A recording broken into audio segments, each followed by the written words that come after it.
Akwụkwọ mbụ nke Samuel isi nke 6.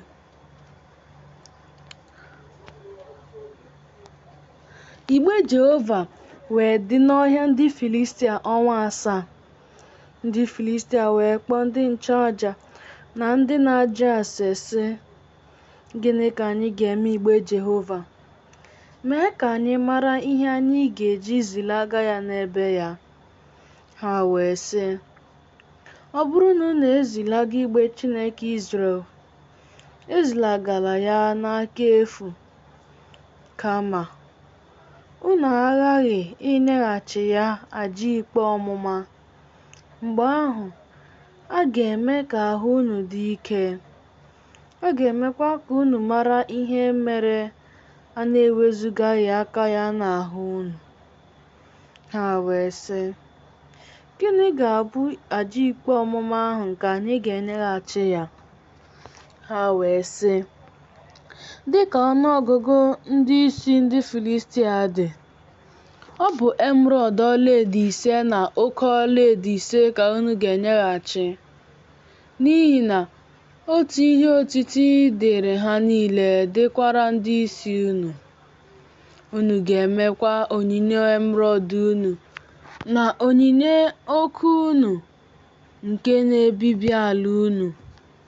Unu ga-enyekwa Chineke Izrel nsọpụrụ.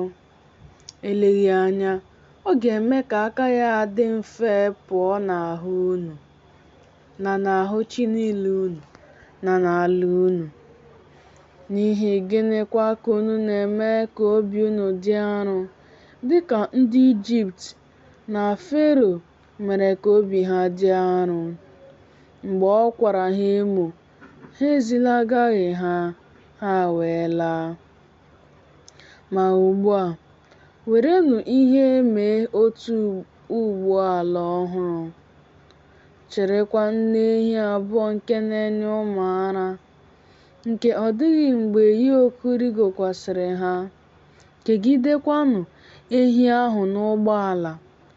Mee ka ụmụ ha si n'iso ha n'azụ lọta n'ụlọ. Werekwanụ igbe Jehova tinyekwasị ya n'ụgbọala ahụ. Tinye ihe ọlaedo ahụ nke unu na-enyeghachi ya ka ọ bụrụ aja ikpe ọmụma n'igbe nta n'akụkụ ya. Zilagakwanụ ya ka o wee laa. Leekwanụ, ọ bụrụ na ọ rigo n'ụzọ oke ala ya ruo Bet-Shemesh, ya onwe ya emewo anyị oke ihe ọjọọ a. Ma ọ bụrụ na ọ rigoghị otu a, anyị ga-amakwa na ọ bụghị aka ya tigburu anyị.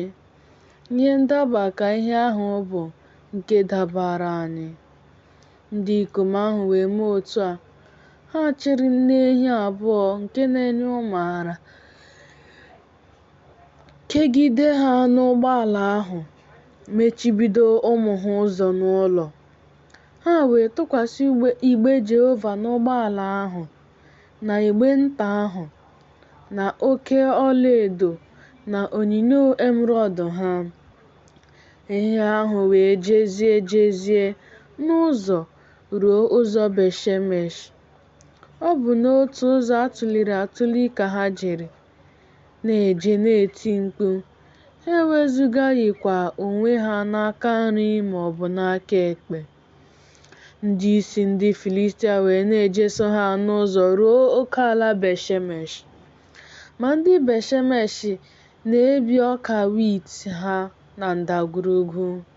Ha wee welie anya ha hụ igbe ahụ, ṅụrịa ọṅụ ịhụ ya. Ụgbọala ahụ wee baa n'ubi Joshua bụ onye Bet-Shemesh, guzo n'ebe ahụ. Nkume ukwu dịkwa n'ebe ahụ. Ha wee kpọwa osisi ụgbọala ahụ, suo ehi 2 ahụ ọkụ ịbụ ihe àjà nsure ọkụ a na-esurere Jehova. Ndị Livayị wee buda igbe Jehova na igbe nta nke dị n'akụkụ ya, nke ihe ọlaedo ahụ niile dị n'ime ya. Ha wee tụkwasị ha na nkume ukwu ahụ. Ndị ikom Bet-Shemesh wee suo àjà nsure ọkụ, chụọkwara Jehova aja ọzọ n'ụbọchị ahụ. Ndị isi 5 nke ndị Filistia wee hụ ya, laghachi ruo Ekron n'ụbọchị ahụ. Ndị a bụ emerọọdụ ọlaedo nke ndị Filistia nyeghachiri ịbụ àjà ikpe ọmụma ịchụrụ Jehova. Ashdọd were otu, Geza were otu, Ashkelọn were otu, Gat were otu, Ekron were otu.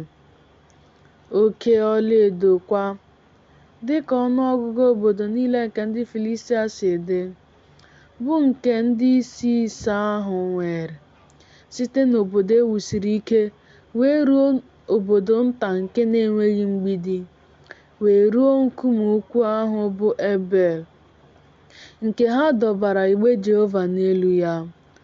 Ọ dị n'ubi Joshua bụ onye Bet-Shemesh ruo taa. O wee tigbuo ụfọdụ n'ime ndị ikom Bet-Shemesh n'ihi na ha lere anya n'ime igbe Jehova. O wee tigbuo n'etiti ndị Izrel ọgụ ndị ikom 310, ọgụ nnu ndị ikom 550. Ndị Izrel wee ruo uju, n'ihi na Jehova tigburu ntigbu ukwuu n'etiti ndị Izrel. Ndị ikom Bet-Shemesh wee sị, "Onye pụrụ iguzo n'ihu Jehova bụ Chineke nsọ a? Ọ bụkwa onye ka ọ ga-esi n'ebe anyị nọ rigokwuru?" Ha wee zigara ndị bi na Kiriat Jearim ndị ozi sị, "Ndị Filistia ebughachiwo igbe Jehova, rịdatanụ, bugo ya n'ebe unu nọ."